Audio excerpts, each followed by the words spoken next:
सबसे बड़ा WBC monocyte, सबसे छोटा WBC लिम्फोसाइट।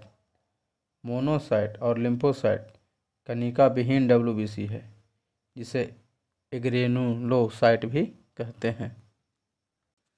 संख्या के आधार पर सबसे ज़्यादा न्यूट्रोफिल्स होता है, जो 60 से 70% WBC का होता है।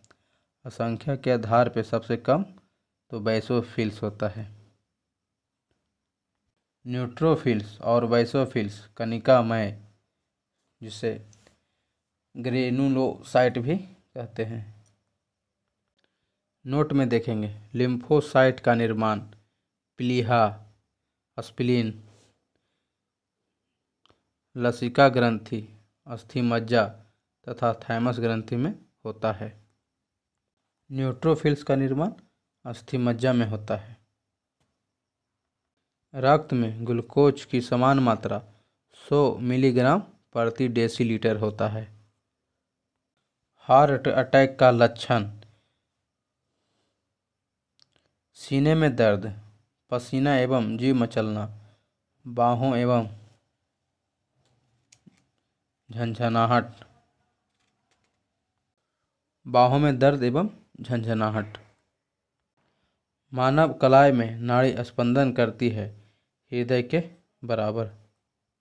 चिकित्सा विज्ञान में हृदय की धड़कन के कारण धमनियों में होने वाली हलचल को नाड़ी कहते हैं।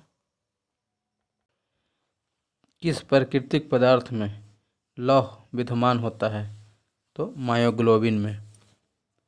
मायोग्लोबिन लगभग सभी स्तनधारियों, सामान्यतः कशेरुकी प्राणियों के पेशीय ऊतकों में पाया जाने वाला एक प्रोटीन है।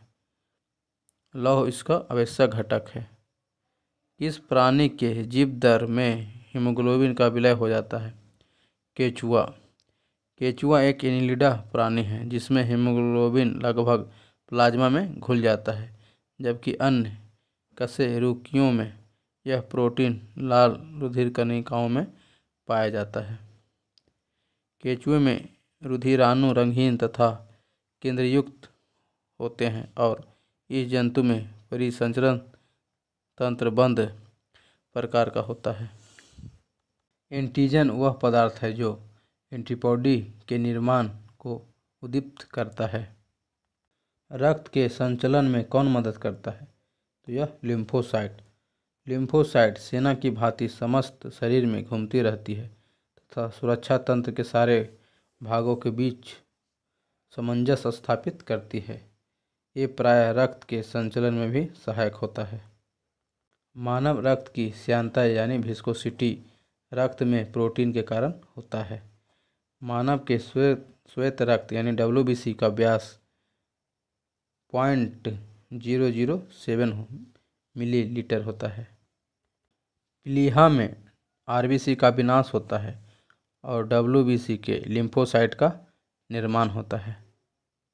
हृदय को रक्त का संभरण करने वाली धमनियाँ कहलाती है कोरोनरी आर्टरीज, जिसको हृदय धमनी भी कहते हैं, जबकि फुसफुस धमनी, जिसको इंग्लिश में पल्मोनरी आर्टरी कहते हैं, यह हृदय से फेफड़ों तक रक्त पहुंचाती है। किस देश के वैज्ञानिक ने एक कृत्रिम रक्त बनाया जो प्लास्टिक रक्त की किस्म है? तो यह ब्रिटेन का वैज्ञानिक। ब्रिटेन के शेफील्ड विश्वविद्यालय के वैज्ञानिकों ने प्लास्टिक का रक्त तैयार किया है। रक्त का थक्का बनने में फाइब्रिनोजिन को फाइब्रिन में परिवर्तित करने वाला एंजाइम थ्रोम्बिन। किस शारीरिक प्रकार में थ्रोम्बिन का संबंध है? रक्त जमाव से। हृदय कब आराम करता है? तो हृदय दोनों धड़कनों के बीच आराम करता है। हृदय दो धड़कनों के बीच आराम करता है। दो संकुचनों के बीच का काल विराम अथवा शिथिलन काल कहलाता है। लाल रुधिराणु केवल कशेरुकियों के रुधिर में पाए जाते हैं और कुल रुधिर का लगभग 40% भाग बनाते हैं।